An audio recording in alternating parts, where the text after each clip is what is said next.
ಕುಕ್ಕೆ ಸುಬ್ರಹ್ಮಣ್ಯ ದೇವಸ್ಥಾನಕ್ಕೆ ಬಂದ ಮಹಿಳಾ ಭಕ್ತರೊಬ್ಬರ ಆಭರಣ ಕಳವಾದ ಘಟನೆ ವರದಿಯಾಗಿದೆ. ದೇವಸ್ಥಾನ ಸಮೀಪದ ಹೋಟೆಲ್ನಲ್ಲಿ ಉಪಹಾರ ಸೇವನೆ ಮಾಡುತ್ತಿದ್ದ ಸಂದರ್ಭದಲ್ಲಿ ಸುಮಾರು 17 ಲಕ್ಷ ರೂಪಾಯಿ ಮೌಲ್ಯದ ಆಭರಣ ಕಳವು ಮಾಡಲಾಗಿದ್ದು, ಕಳ್ಳನ ಕರ ಮತ್ತು ಹೋಟೆಲ್ನ ಸಿಸಿಟಿವಿಯಲ್ಲಿ ದಾಖಲಾಗಿದೆ. ತುಮಕೂರು ಜಿಲ್ಲೆಯ ಚಿಕ್ಕನಾಯಕನಹಳ್ಳಿ ಗ್ರಾಮದ ಬೈರೇಲಿಂಗನಹಳ್ಳಿಯ ಗಂಗಮ್ಮ ಎಂಬ ಮಹಿಳೆ ಆಭರಣವನ್ನ ಕಳೆದುಕೊಂಡವರಾಗಿದ್ದಾರೆ.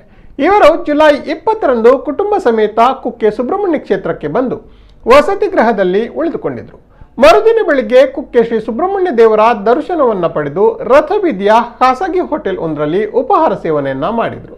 ಈ ವೇಳೆ ಮಹಿಳೆ ತನ್ನ ಬ್ಯಾಗ್ ಅನ್ನ ತಾನು ಕುಳಿತ ಪಕ್ಕದಲ್ಲಿಯೇ ಇರಿಸಿದ್ರು. ಯಾರೋ ಟೋಪಿ ಹಾಕಿರುವ ಕಳ್ಳ ಬ್ಯಾಗ್ ಅನ್ನ ಎಗರಿಸಿದ್ದು ಹೋಟೆಲ್ನಿಂದ ಹೊರಗೆ ಹೋಗುವುದು ಇಲ್ಲಿನ ಸಿಸಿಟಿವಿ ಕ್ಯಾಮೆರಾದಲ್ಲಿ ದಾಖಲಾಗಿದೆ.